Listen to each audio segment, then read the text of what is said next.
Alegria. Amados, quando Jesus está terminando tudo, quando Ele está prestes a entregar tudo lá, um pouquinho antes do estar consumado, e entregar o seu Espírito, é o Espírito que Jesus está entregando. Às vezes você está achando que você vai receber aqui o poder. Não. Jesus se esvaziou de todo o poder para não correr o risco dele deixar para nós o poder. Amém? Então, para a gente não correr o risco de Jesus deixar para nós um pouquinho do poder, ele esvaziou. Porque o que ele queria entregar no fim de tudo era o seu Espírito. E o Espírito de Cristo é comunhão. Então o que ele queria entregar é família. Por isso que lá na última hora ele vira lá para a mãe dele. Você pensa a história da Maria, uma mulherzinha de Nazaré. O que seria já Nazaré aqui? Jaraguá. Não, mas ué. Eu conheci Jaraguá. Não, então vou falar uma coisa para ninguém de Jaraguá ficar ofendido, que eu estou falando isso com profundo respeito. Biscoito duro. Você sabia que tem uma cidadezinha aqui chamada Biscoito Duro antes de chamar... Antes de chamar Ará, Goiânia? Sabe como é que chamava lá? Eu frequentei lá, pegando jardineira, poeirão, que é a jardineira do Bico Fino. Biscoito Duro. Não é? Abaçado. Isso, Santo Antônio do Quiabo assado. O que isso quer dizer? Só um mistério. Amém? Então essa mulher sai de Biscoito Duro para ir morar em São Paulo. Lá vê o filho dela ser morto prematuramente, em sacrifício injusto, traído pelos seus amigos. E quando você pensa que não, ela recebe um filho por adoção que vai levar ela para morar em Éfeso. Era mais ou menos tirar a mulher de Biscoito Duro para morar em São Paulo, e quando ela achou que ia ter sossego, ele levou ela de São Paulo para morar em Londres, sem falar a língua. Mas antes de fazer isso, ele virou para ela e falou assim: mulher, eis aí teu filho. Homem, eis aí tua mãe. Sabe o que Jesus quer garantir para nós até o último dos dias? Não é poder, é família.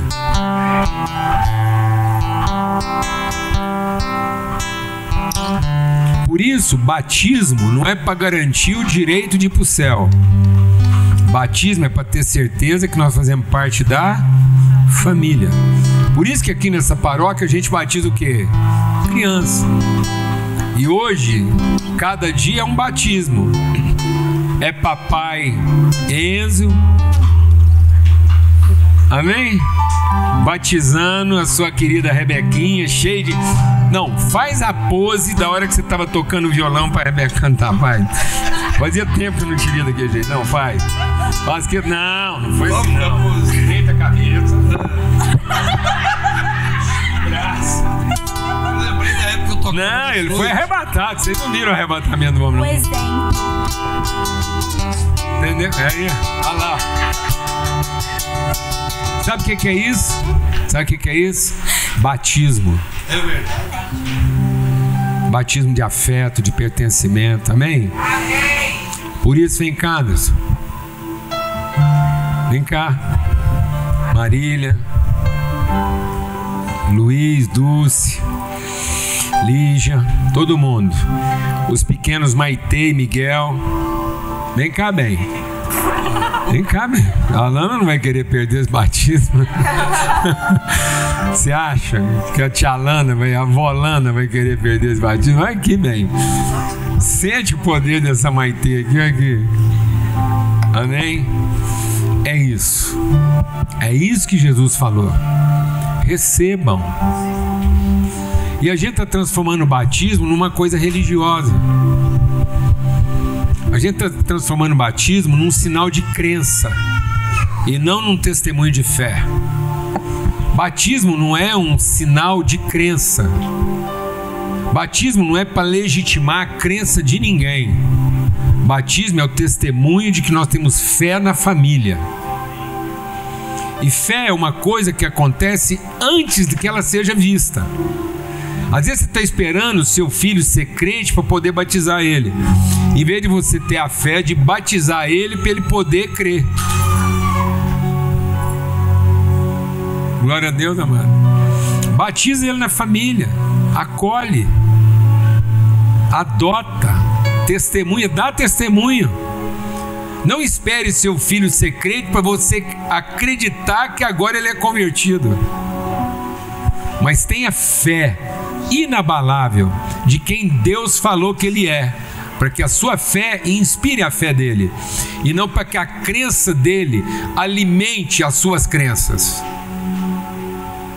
Não escravize seu filho às suas crenças, mas alimente a fé dele com a sua. Porque a fé é a certeza das coisas que ainda não.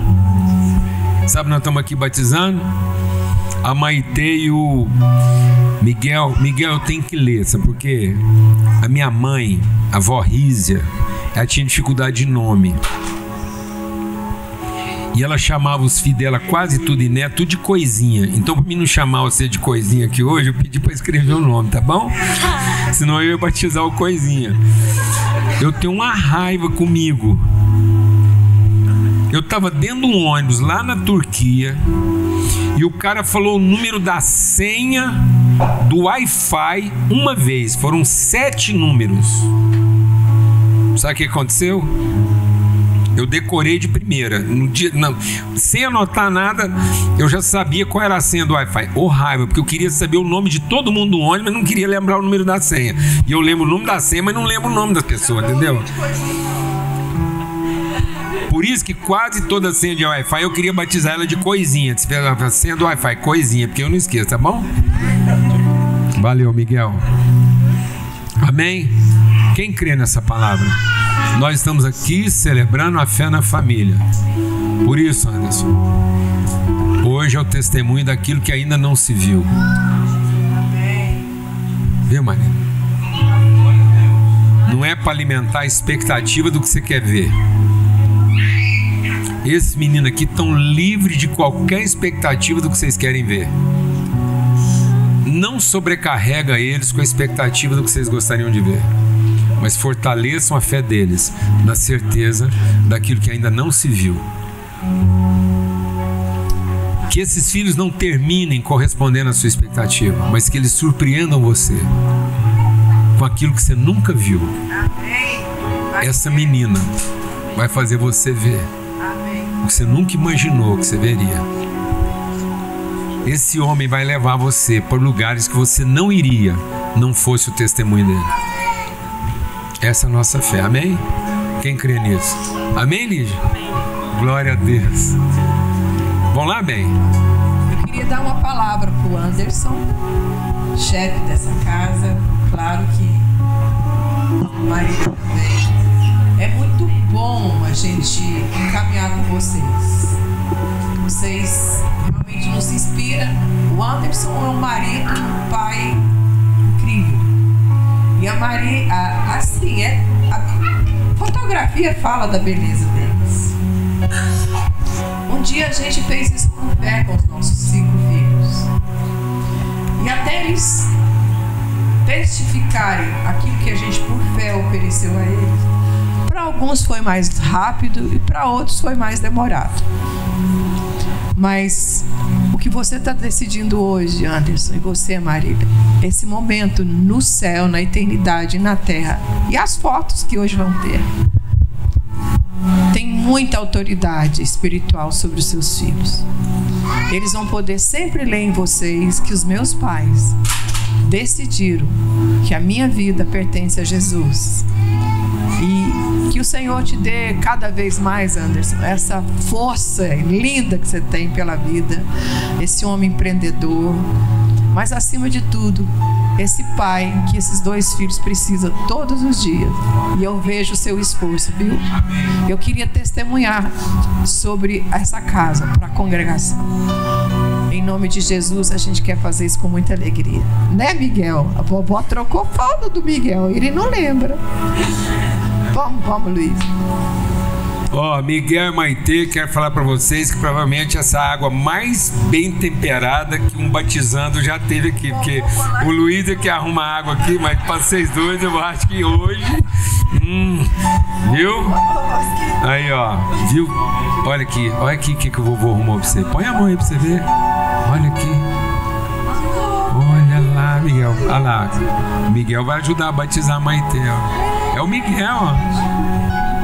Olha aí. Vamos lá? Miguel, nós te batizamos em nome do Pai, do Filho, do Espírito Santo de Deus. Seu nome é esperança. Meu filho, Deus te deu um olhar de esperança. As pessoas vão tentar, a vida vai tentar fazer você desistir, mas haverá uma força no seu coração, uma disposição tão grande.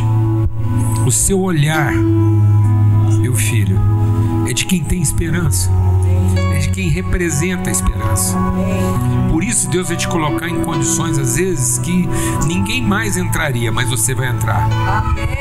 E as pessoas vão tentar fazer você desanimar, e gente até querida, gente querendo, achando que está fazendo bem para você, mas não vão conseguir. Às vezes você vai ser chamado de teimoso, porque todo homem cheio de esperança passa por teimoso, mas não é, você é só perseverante. Amém? Você não desiste fácil, não é verdade? Você não gosta de desistir, não é isso? Amém. Aleluia. Agora vamos batizar a Maitê? Tem que ser rápido, né?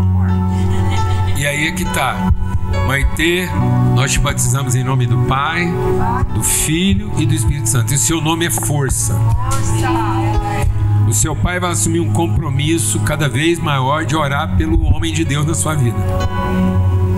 O homem que Deus vai levantar na sua vida, ele vai precisar ter muita calma, sensibilidade, porque ele vai encontrar uma mulher forte, muito forte.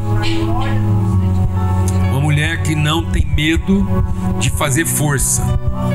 Uma mulher que firma as mãos e não larga. Em nome de Cristo Jesus, o Senhor. O Senhor abençoe a casa de vocês. Amém? Pai, muito obrigado. Aleluia. Que o amor do Pai, a graça bendita do Filho, a comunhão do Espírito Santo de Deus seja sobre todos. Amém? Hoje e sempre. Amém. Graças a Deus. Valeu. Bom, né? Valeu, velho.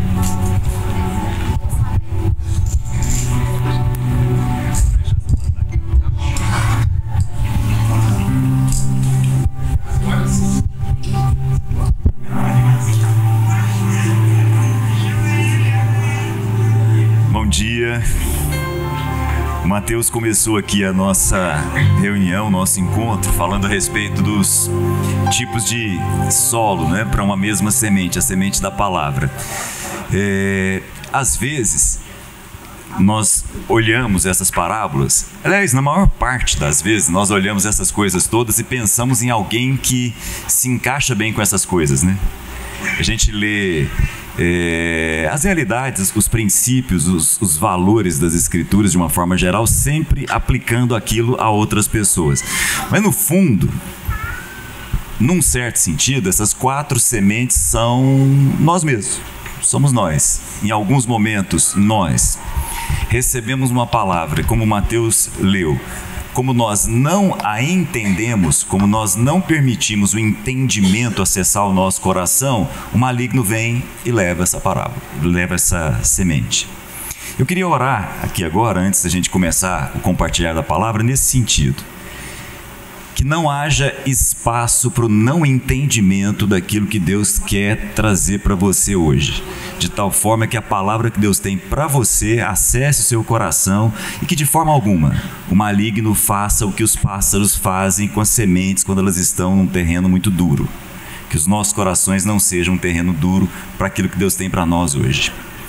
Deus amado, de fato, que o terreno, o solo do nosso coração seja agora invadido pelo Teu Espírito, para que a Tua palavra possa frutificar e que os frutos da Tua palavra em nós possam alimentar as pessoas que estão ao nosso redor, precisando exatamente desses frutos.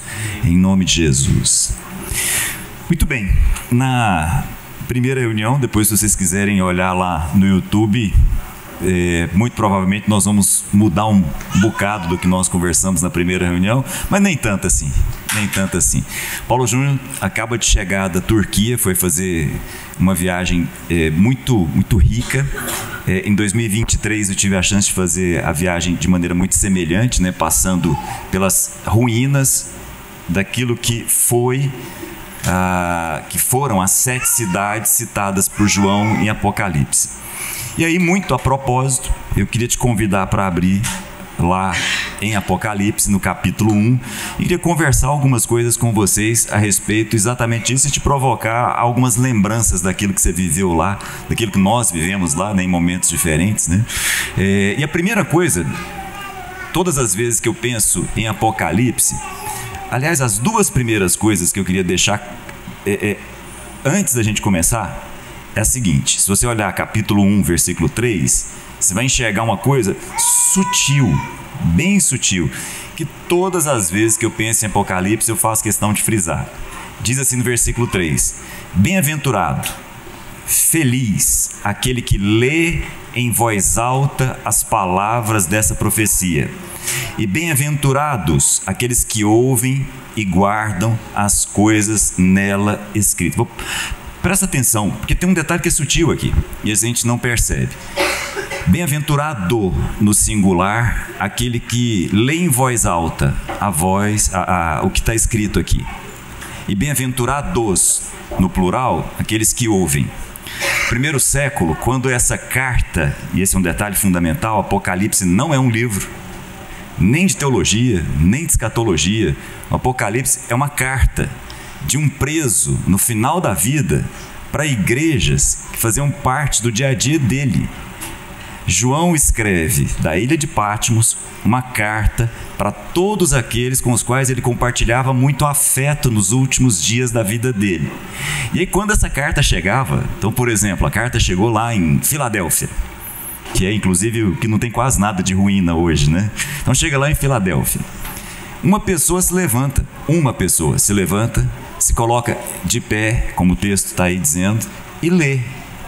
As outras pessoas, no plural, ouvem. Porque no primeiro século, nesse momento em que essa carta chega, a maior parte das pessoas não sabia ler. O Império Romano tinha quase a metade de escravos. Não necessariamente os escravos não sabiam ler, mas a leitura não era algo tão importante. Os judeus tinham um privilégio grande, porque a sinagoga acabava fazendo com que eles aprendessem a ler, em alguns casos a escrever, em alguns raríssimos casos a fazer contas, como é o caso de Mateus. Mas a cultura geral daquele tempo era uma cultura em que as pessoas não sabiam ler. Então imagine, nós que achamos que Apocalipse é muito difícil, provavelmente achamos que é difícil por 2 razões. Primeiro, por não perceber que é uma carta. É uma carta que começa, se você olhar aí o versículo 4, diz assim: João às 7 igrejas da província da Ásia, : graça e paz. Você já viu isso em algum outro lugar no Novo Testamento? Graça e paz? Quase todas as cartas, né? Se não todas. Tiago, Paulo, o próprio João, Pedro, quando eles escrevem, eles começam: graça e paz. É uma carta. Do mesmo jeito que Paulo escreveu lá para a igreja de Filipos, João está escrevendo uma carta para 7 igrejas que são muito próximas. Tão próximas que você pode, se quiser, ir em todas elas num dia só, hoje, evidentemente, né? Mas são igrejas próximas, com uma cultura muito semelhante, embora cidades com realidades diferentes. Mas o fato é o seguinte: João então escreve, uma pessoa se colocava de pé e lia. E olha que coisa, a maior parte das pessoas ouvia. E como o texto diz, eram abençoadas por essa audição. Nós hoje enfrentamos tantas dificuldades, né, para ler Apocalipse. A gente olha e já fica pensando: não, eu tenho que ler alguns livros antes, porque tem um tal de milênio aí. Que bobagem, que bobagem. Que perda de oportunidade de aprender coisas como, por exemplo, a primeira palavra. Primeira palavra que está aí, capítulo 1, versículo 1.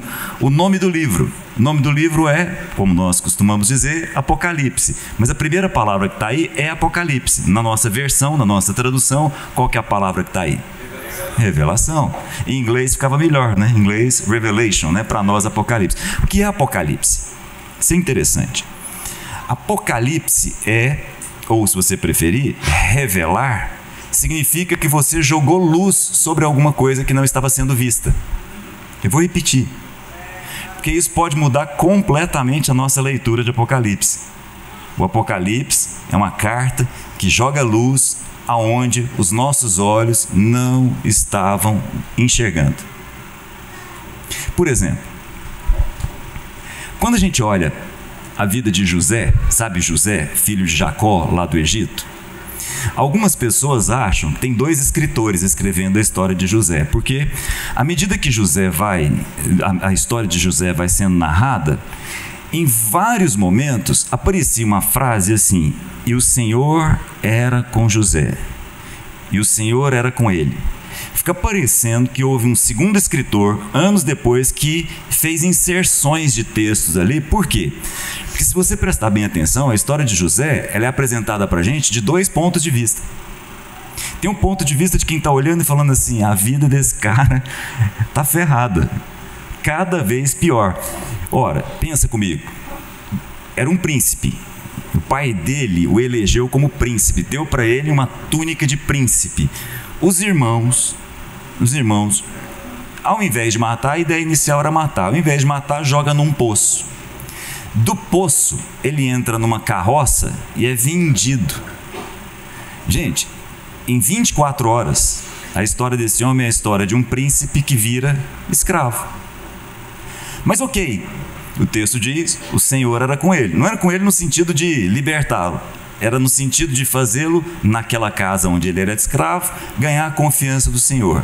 Aí naquela casa ele começa a crescer. E naquela casa, uma mulher vai e dá uma rasteira nele, e aí de novo, em questão de horas, ele está preso, sem perspectiva de ser solto. Mas o texto diz assim: e o Senhor era com ele. Como assim era com ele? Tem dois escritores. Ou então, essa história está sendo vista de dois pontos de vista. O Apocalipse é isso. O Apocalipse é a chance que nós temos de olhar para a nossa história de dois pontos de vista. Nós nos acostumamos, num certo sentido, mas a história de Jó é assim. A história de Jó começa aonde? Na terra ou no céu? Para nós é fácil, né? Porque a gente olha e vê a história de Jó contada a partir de dois pontos de vista, do céu e da terra. E aí nós vamos acompanhando, e a gente, de maneira muito ingênua, sem se identificar com Jó, fica pensando assim: nossa, mas o Jó, que bobo, né, que ele é. Olha as coisas que ele está falando. Ele não sabe que tem algo rolando no invisível. Não sabe mesmo não. E nós sabemos. E nós? Será que nós entendemos que a nossa história é uma história que precisa de revelação? Será que nós entendemos que a nossa história é, ao mesmo tempo, algo que rola aqui, no visível, mas ela também rola no invisível? Será que nós sabemos que as nossas orações tocam o invisível? Será que nós sabemos que quando nós nos dobramos diante de Deus, nós mexemos com o inferno? Vou repetir. Quando nós nos dobramos diante de Deus, nós mexemos com o inferno. No dia em que nós não assumimos a independência das nossas vidas, o inferno sofre e o céu celebra. Ou seja, as nossas vidas rolam no visível e no invisível. Nós somos seres humanos que tocam o eterno e o temporal. Nós somos afetados pelo temporal, mas nós nos alimentamos o tempo todo do que é eterno. E o Apocalipse vai nos chamar a atenção para isso. Mas João, que vive o temporal, com acesso ao eterno, está preso. Eu queria que você falasse um pouco disso, até porque ontem você deu uma passada nisso na sua experiência em Patmos, né? Antes da gente continuar aqui, acho que era legal você tocar nesse assunto. principalmente porque depois você vai até... Tudo que a gente compartilhar aqui, você depois vê e ouve isso nos dois momentos. Que a gente não repete, a gente continua a conversa. Então, e uma conversa acrescenta na outra. Vai lá depois, entra na internet com calma. Por causa disso, porque a gente estava falando sobre isso. E sobre a revelação é para que a gente possa entrar no descanso de Deus. E o João, presta atenção no que Jesus está fazendo com o João. Ele está pegando o discípulo mais íntimo e levando esse cara, o mais íntimo, ao lugar mais solitário. João é o discípulo, o último discípulo vivo, o último. Ele é o cara que deitou a cabeça no peito de Jesus. E Pátimos, para onde ele foi exilado, Pátimos quer dizer assim, o mundo acabou. Pátimos, a tradução de Pátimos é lugar que não tem volta. Fim de tudo. Então Deus está pegando o cara mais íntimo dele, o que está mais perto, e levando ele a ser o mais próximo. Mas para João ser o mais próximo de Cristo, o mais próximo de Cristo é alguém totalmente solitário, que poderia desesperar da vida, mas que agora vai viver por revelação. Amém. É isso. Por isso que João é o discípulo agora que vai receber o quê? A revelação. E talvez o livro de Apocalipse não é um livro para você entender, é um livro para te confundir. Porque é tanta coisa lá que você fala assim, mas será que vem antes ou depois? Vai ter milênio ou não vai ter? O capeta é assim ou assado? Como é que significa os 666? Você entendeu? Guarda. Você não entendeu? Guarda também, porque o que interessa é como é que termina. Eu sou o alfa e o ômega. O meio do processo é para você não se desesperar. Por isso que o que vai trazer paz ao coração de João é: eu sou a origem e eu sou o fim. Eu sou o alfa, eu sou o ômega. Então, meu irmão, no meio do caminho não tenha medo. Começou em mim, termina em mim. Por isso, você que é o cara mais perto, vai ser o cara mais longe para se tornar o cara mais próximo. Amém?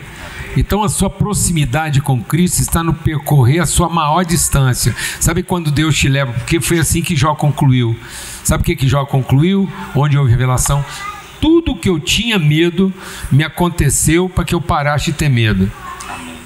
Então Deus não vai te poupar dos seus medos. Deus vai fazer você atravessar dentro deles. Então não tem um viaduto para desviar você do vale da sombra da sua morte. Sabe que tudo aquilo que te apavora, te assombra, ele vai passar com você dentro do seu vale, porque aonde há medo, o amor não se aperfeiçoa. Então o que é João? O discípulo do amor. O que João poderia mais ter medo? Ficar longe do seu mestre. E ficou. O último discípulo, na maior distância, enfiado dentro de uma caverna. Sabe quando o João está lá em Pátimos e você acha que já foi longe demais? Ele enfiou num buraco. Sabe quando você acha que já sofreu tudo? Sabe quando você estava assim, ó, agora só faltava chover e chove? É aquele negócio. Amém? É isso. Quando o Jó achou que já tinha ido na sua maior distância, ele ainda enfiou dentro de um buraco. Essa palavra da revelação que o João está recebendo, ele está recebendo dentro de uma caverna, de um buraco de pedra. Ele é um discípulo amado. Você fala, como que Jesus está fazendo isso com o seu discípulo amado? Sabe por que ele está fazendo isso com o discípulo amado? Para que ele seja de fato o discípulo amado. Para que ele não seja mais alguém alimentado pela sua expectativa, mas que ele viva por revelação, onde ele vai dizer, João, tá vendo? Nada pode separar você do meu amor. É na sua maior distância que você vai se tornar mais próximo de mim. Foi isso que a gente viu lá. E aí, olha, né, reforçando, palavras de João. Eu, João, versículo 9. Eu, João, irmão e companheiro de vocês no sofrimento. Não era hora de João estar sofrendo mais. Não era hora dele estar vivendo, mas ele precisava viver isso exatamente para entender tudo aquilo que os irmãos estavam sofrendo, para que a palavra que faça por ele chegue lá do jeito que ela tem que chegar. Concorda? Claro, é porque Jesus está falando para ele: você quer abraçar um irmão, você fala assim, paz. Você fala para uma pessoa ter paz, você tem que ter atravessado a tribulação que ela já está enfrentando. Senão você está falando, fica tranquilo. Que fica tranquilo, rapaz? Ficar tranquilo. Não estou precisando de tranquilidade, não. Estou precisando de quê? Paz, velho. Fica tranquilo, me dá um baseado, me dá uma injeção na veia. Aí eu vou ficar tranquilo, Zen. Não estou precisando de tranquilidade, não. Estou precisando de quê? De paz. Então é o que Deus está falando assim, agora que eu sofri, agora que eu fui na distância que você foi, eu posso falar para você, fique em paz. Eu conheço esse caminho. Eu sei o que representa estar nesse lugar. E aí João diz, versículo 10, no dia do Senhor, ou seja, num domingo, está lá João na ilha de Patmos, dentro de um buraco, num domingo, para deixar claro, tem uma geografia, tem um tempo, tem um espaço. Em espírito, ouvi uma voz forte como de trombeta. Culto ruim. Domingo de manhã. Irmãos, povo de Deus, não é culto bom, culto ruim. Só um no culto. Sem Rebequinha cantando, sem Enzo louvando, sem batismo de menino, nada. Sem Mateus pregando, culto ruim, só um membro, sem banda, nada. E o homem está recebendo o quê? Revelação. Glória a Deus, amado. Aleluia, irmão. Recebe. Faz, gente, então quer dizer que não precisa de todo esse aparato. E qual a revelação que ele recebe? Eu vou ser muito simples aqui, até por causa do nosso tempo. Ele escuta uma voz. Ele usa uma expressão que é típica da cultura dele. Nós provavelmente não usaríamos essa expressão voz como de trombeta, mas uma voz forte atrás dele.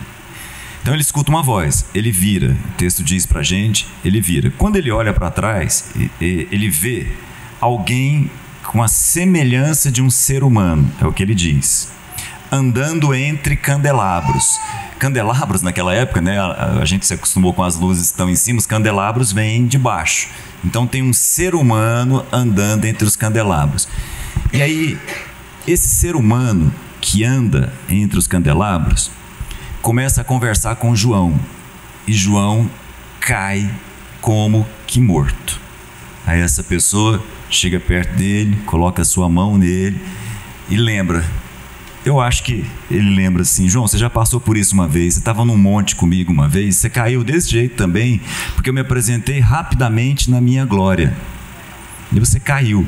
Eu peguei em você, no Tiago, no Pedro, levantei, calma, fica tranquilo. De novo ele cai. Só que agora acontece uma coisa muito interessante. Ele não reconhece a pessoa que está falando com ele. A pessoa que está falando com ele se apresenta. João, eu sou o primeiro e o último. Sou aquele que esteve morto, mas agora vive. Você não está me conhecendo, João? Quem é que estava falando com João? O Filho, o Eterno. Só que de um jeito que João não estava acostumado a ver, né? Por quê? Porque agora João precisava ver o Jesus eterno e não aquele que se apresentou entre nós, como Paulo Júnior acabou de mencionar, despido de toda a sua divindade, todo o seu poder. Agora João se apresenta depois que Jesus foi atendido naquela oração: Pai, glorifica-me com a glória que eu tinha antes que houvesse mundo. Está aqui, Jesus, o Filho, glorificado com a glória que ele tinha antes que houvesse mundo. Como João não reconhecia ele desse jeito, mesmo sendo o discípulo mais íntimo, ele não percebe quem é que está falando com ele. Mas detalhe, sou eu, João, pode ficar tranquilo.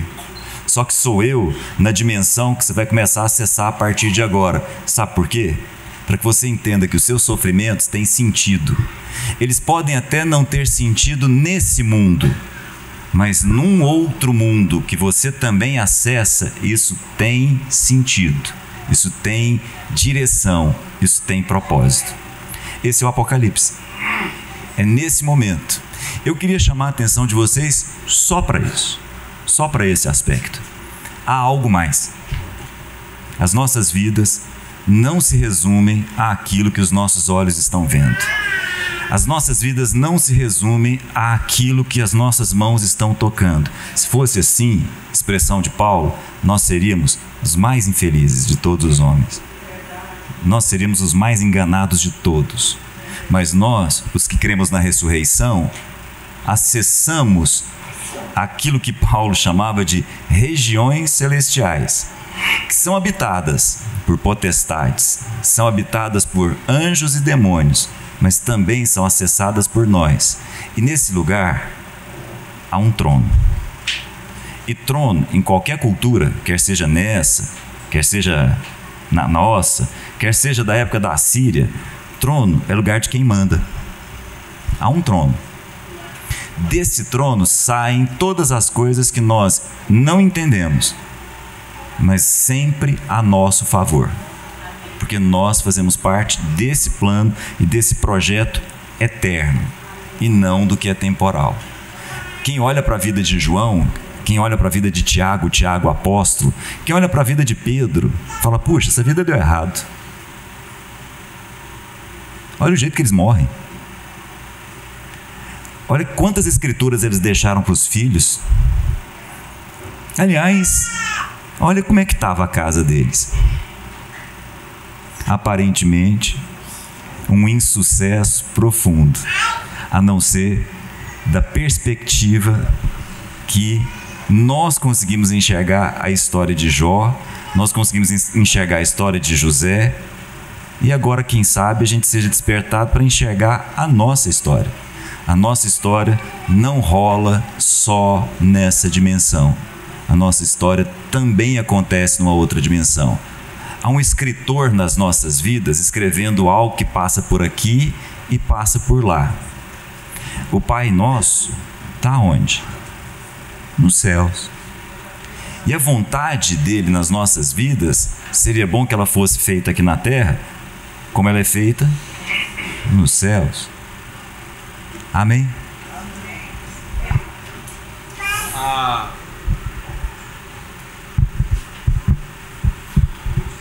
A palavra aqui essa revelação do João é a palavra da comunhão. Por isso que Jesus o tempo todo no Apocalipse está dizendo: olha, cuidado, porque os cuidados dessa vida, as preocupações, estão tirando você dos seus afetos. Essa é a exortação o tempo todo. Por isso esse João que está escrevendo lá, ele vai ser renovado no afeto. É a mão. Aí a mão dele me tocou. Ele falou assim: não tenha medo. É desse evangelho que o João quer escrever. Ele fala assim: aquilo que minhas mãos tocaram, aquilo que eu apalpei, aquilo que meus olhos viram, aquilo que eu ouvi. Não é um estudo bíblico escrito. Amém, amados? Não é um estudo bíblico que você fez com a sua família. Não. É a história que vocês viveram juntos. As pessoas hoje estão mais fazendo estudo bíblico da Bíblia do que conversando sobre a palavra de Deus. A palavra de Deus é para orientar suas conversas. É para você meditar nela o tempo todo. É 24 horas. Aí você quer fazer um estudo bíblico, você pega lá, agora mata seu filho, você fala: agora é hora de ler a Bíblia, vou fazer um estudo. Não, pelo amor de Deus. Não faz o seu filho pensar que existe uma diferença entre a Bíblia e o livro de ciências ou de matemática dele, não. É tudo uma leitura só. Amém? Ele não tem que largar uma coisa para fazer outra. Tem que andar junto. Senão a ciência que ele está acumulando vai competir com a religiosidade dele. Ele vai ser um religioso tentando ser cientista, ou um cientista tentando ser religioso. Aí ele não vai ser espiritual hora nenhuma. É isso que Deus está falando para o João. João, aqui a nossa relação de apalpar, de pegar, é a saudade da comunhão, e é disso que o João vai escrever. Aí lá nesse lugar ele registra as cartas de Jesus, depois ele escreve a dele: meus filhos amados, Amada igreja, eu amo que vocês estão andando na verdade. Então, esse é o espírito desse lugar aqui. Amém, amados? Amém. É para que você olhe para a palavra de Deus como substância formadora da sua vida. Que você tenha ousadia de produzir isso na sua casa. Esse é o alimento que a sua família come. E aí a gente compartilhou algo. Nós estamos 2 engenheiros aqui. Presta atenção. Se você fizer um estudo, uma análise, a análise, para ser bem feita, você tem que garantir um ambiente hermético para garantir a mesma condição normal, temperatura e pressão. Então nós estamos fazendo isso. Nós estamos pegando um texto que era para alimentar. Esse texto é para ser o ingrediente. Isso aqui é o seguinte, ó. Toda receita que você fosse preparar, você vai pegar os ingredientes dessa palavra e misturar na sua receita, amém? Glória a Deus. É para que a palavra esteja em todas as suas receitas. Seu bolo de fubá, amém? Seu projeto de engenharia e arquitetura, seu plano de trabalho, uma receita, tudo está lá, a revelação. Você é o eterno fazendo tudo isso. Esse Deus está falando para João. Amém? Glória a Deus, amado. Só que a gente foi separando a coisa. E aí, a hora que você faz um estudo bíblico, você tem que garantir CNTP. Sabe o que é CNTP? Condição normal, temperatura e pressão. Só que com o passar do tempo, com o processo lá das anticoncepcional, controle de natalidade, muito antigamente, as mulheres ficavam grávidas quase todo ano. Então não dava tempo. Entendeu? Dela sofreu um outro tipo de pressão agora, que é uma pressão fortíssima. Então tem CNTP, que você estudou lá na escola, condição normal, temperatura e pressão. Mas dentro de casa tem CNTPM, que é, entendeu, né? A pressão menstrual, que afeta homens e mulheres. Homens e mulheres, não é culpa da mulher, não. Todo mundo passa por isso.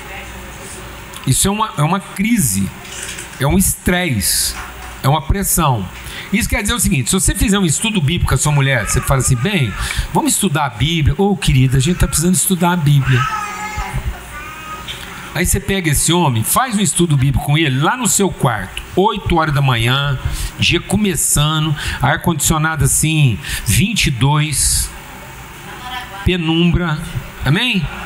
Tocando louvor lá assim, segura na mão de Deus e vai. Aí você faz um estudo bíblico. Sai do quarto depois de você ter visto Deus no estudo bíblico e vai para a cozinha. Amém? Você cozinhar um ovo e ela fazer uma tapioca. E tenta fazer o mesmo estudo bíblico se fizer lá no quarto, ar-condicionado. Você entendeu ou não? Ou não? É outra mulher, é outro homem. Um é o casamento do quarto, você entendeu ou não? Aí o outro é na cozinha.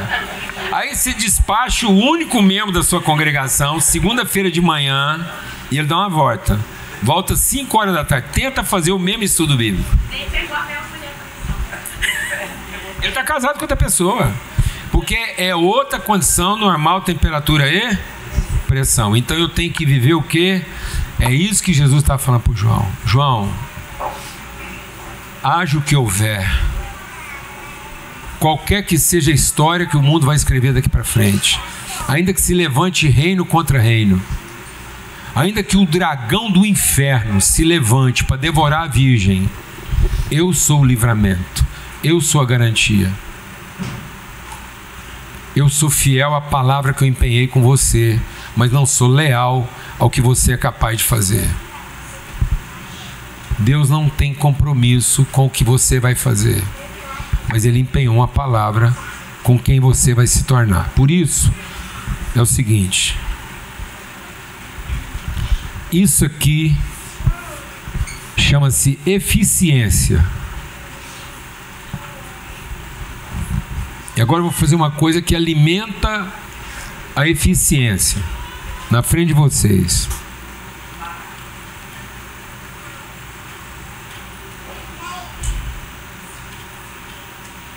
Tá bom?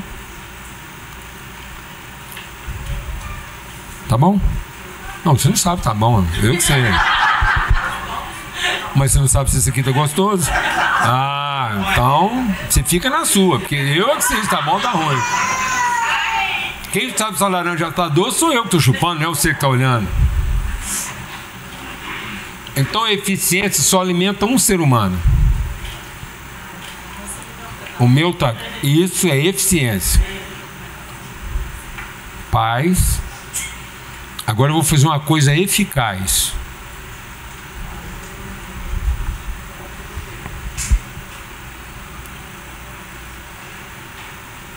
É aqui que está a eficácia da sua casa. Cuidado para você não estar gastando 24 horas do seu dia alimentando a sua eficiência. E a sua eficiência muda a cada 10 minutos, porque muda as condições normais de temperatura e pressão. Mas a eficácia faz com que você funcione bem em qualquer condição de temperatura e pressão. Então Jesus ensinou a gente a colocar a eficácia antes do que? Da eficiência. Antes de comer o seu próprio pão e alimentar a sua eficiência, reparta o seu pão para se tornar um ser humano eficaz. Em qualquer lugar do planeta que você partir o seu pão, você é um ser humano eficaz. Você entendeu o que está sendo ensinado aqui hoje, a partir de João? O que você está alimentando? O que você está ensinando para sua casa? Então eu vou te falar uma coisa. Você sabe por que as pessoas estão dormindo mal? Isso é uma coisa. Porque o que está tirando o sono não é a cama. Você está tentando, deixa Deus ministrar o seu coração. Você está tentando resolver seu sono na hora de dormir.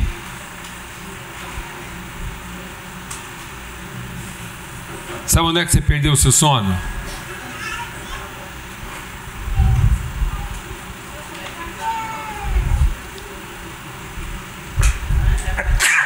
Você está partindo e não compartilhando.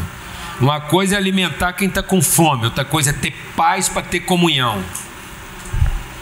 E tem muita gente alimentando como quem tem fome, achando que vai resolver o problema. Deus não mandou você sentar na mesa para resolver o problema da fome. Deus mandou você sentar na mesa e ter calma para investir na comunhão, sem ficar preocupado com o problema que vai acontecer logo depois do almoço. Porque a Bíblia diz o seguinte: sabe por que vocês estão ficando doentes em todas as áreas da sua vida? Todas. Porque vocês estão comendo apressadamente o seu próprio pão. Então quem tem pressa de comer o próprio pão vai perder o sono, porque está preocupado com o dia de amanhã. E quem está preocupado com o dia de amanhã é porque depende da sua eficiência e não aprendeu a depender da eficácia da palavra de Deus empenhada com a minha casa. Minha casa está sustentada na palavra que Deus empenhou comigo, haja o que houver, o apocalipse que vier. Não mandou você medir o tamanho do dragão, nem quantos dentes ele tem na boca, ou se ele é calvinista, ou luterano ou arminiano. É verdade.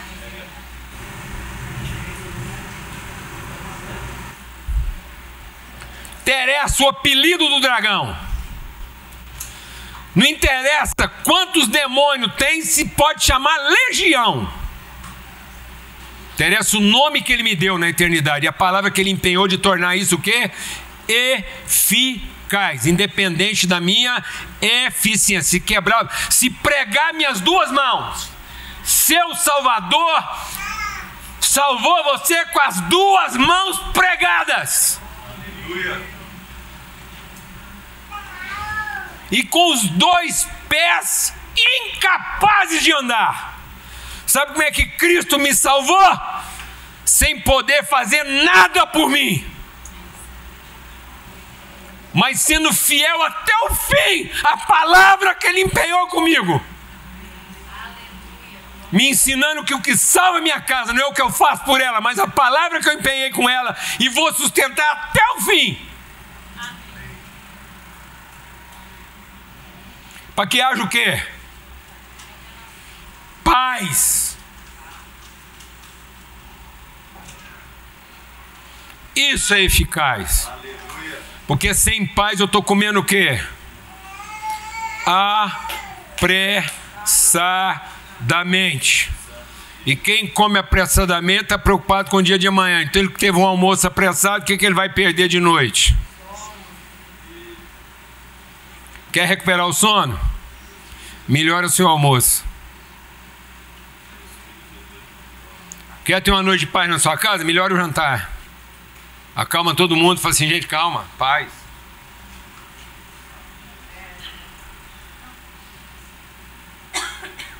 A paz é eficaz. Amém? O poder é eficiente. Não é isso que Deus está falando para João? Paz, João. Não é o que você está vendo. Nunca é. Vai além do que você está vendo. É isso. Revelação. Então agora entra os elementos da ceia para a gente repartir. Presta atenção. Você vai receber o pão, o vinho e o óleo. Os 3 elementos da ceia vão estar aqui: o pão, o vinho e o óleo. Amém? Glória a Deus. E aí, ao ministrar a ceia, o pão, o vinho e o óleo,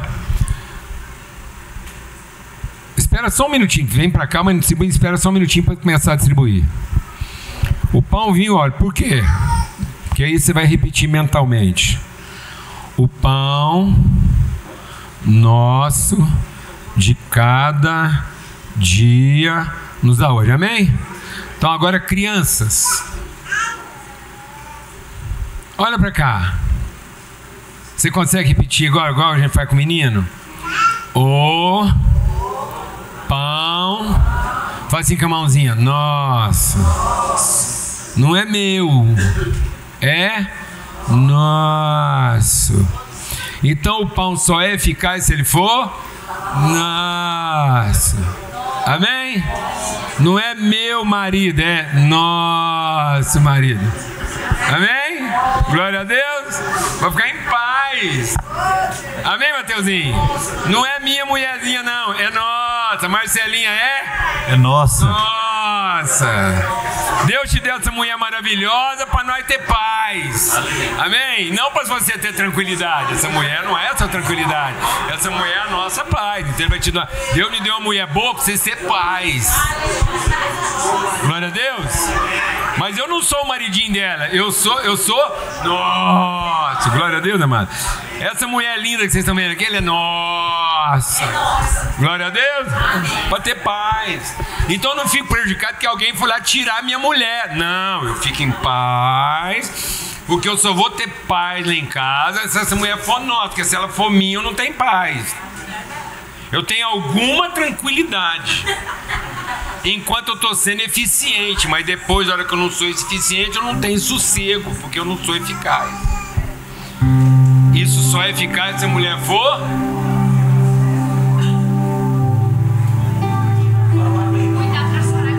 Alguém está entendendo o que eu estou falando aqui ou não, amado?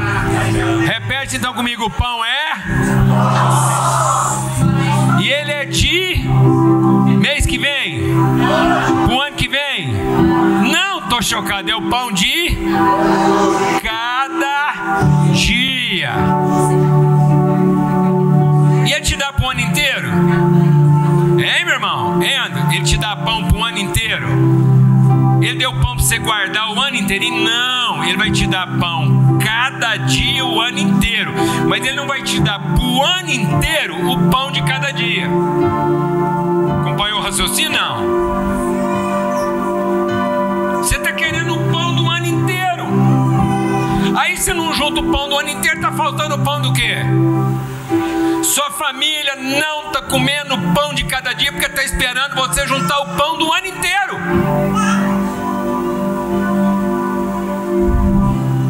A família esperando você juntar o pão do ano inteiro não come o pão de cada dia. Quem vai dormir com fome? Sabe por que sua família está perdendo o sono? Porque está indo para a cama com o quê? Com falta de sono? Não, com fome. Fome de quê? De paz. Sem ter que preocupar com o quê? Com o dia de... Porque lá na mesa comeu o pão nosso de cada dia que Ele dá quando? Hoje. E depois nós vamos beber o vinho. Vinho do quê? Alegria por quê? Porque os pecados estão... Não tem aquela coisa assim, mas bem, você podia ter feito diferente, né? Se você tivesse me escutado, mas não estava aqui nessa situação. Mas tá desse jeito que você não me ouve. Mas também quem aguenta uma mulher desse jeito?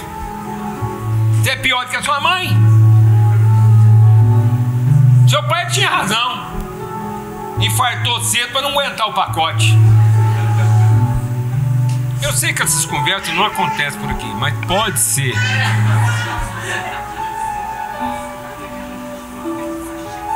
Isso não é o que? Vinho. Sabe o que é isso? Vinagre. E sabe o que vinagre faz? Serra os dentes e esteriliza os processos. Por isso que não é normal. É normal que as famílias hoje estão se tornando o quê?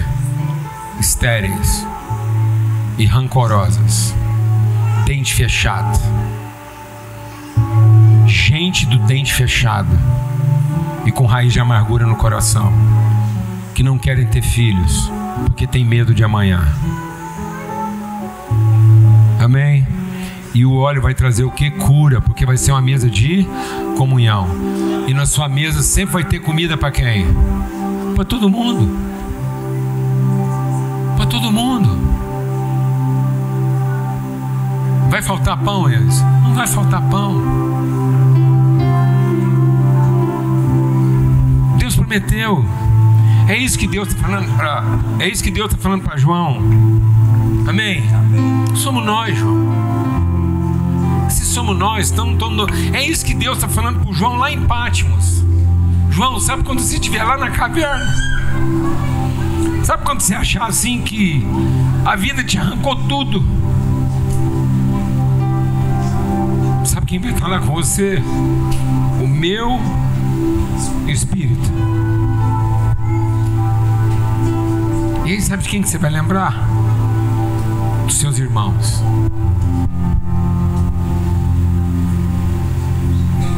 Porque sabe o que te faz um homem solitário? Não é ficar sozinho, é não ter memória. Vou falar bem devagar para você. Sabe o que faz a gente ser solitário, Cláudio? Não é ficar sozinho, é não ter memória. Sabe o que salvou Jesus quando ele ficou sozinho? Orar pelos amigos. Sabe o que salvou Jó? Quando a mulher dele ficou louca, os filhos dele morreram e a empresa dele quebrou. Sabe o que foi eficaz quando Jó não era mais eficiente? Jó perdeu toda a eficiência da vida dele. Ele não podia fazer nada nem por ele mesmo. Sabe o que ele foi fazer? Sabe o que Jó foi fazer? Orar pelos amigos, porque isso é eficaz. Amém. Você quer deitar na cama todo dia e dormir? Eu vou colocar uma receita para você. Meus amigos sabem disso. Você quer deitar todo dia, qualquer hora do dia. Você quer dormir em paz qualquer hora do dia. Pau quebrando, torando, vento, água batendo, água enchendo. Você deita, pega um travesseiro e fala assim: tô com os amigos. Se for aqui que eu vou morrer, tá tudo certo. Se é por eles, se for por mim, for para salvar minha família, mas se for pelos amigos, vou dormir em paz, porque é disso que eu quero morrer. e dar a vida pelos. Porque se você fizer isso, lá no último momento da sua vida, você vai poder olhar para essa mulher e falar assim: mulher, eis aí teus filhos. Filhos, eis aí tua mãe. E você vai poder morrer em paz. Mas se não for pelos amigos, faltou revelação. Glória a Deus, amado. E amigo, você não faz antes de dormir. Sabe onde é que você faz?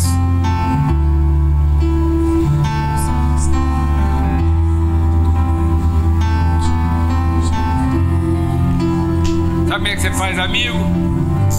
Abrindo mão da sua eficiência em favor da sua eficácia. Isso é eficaz.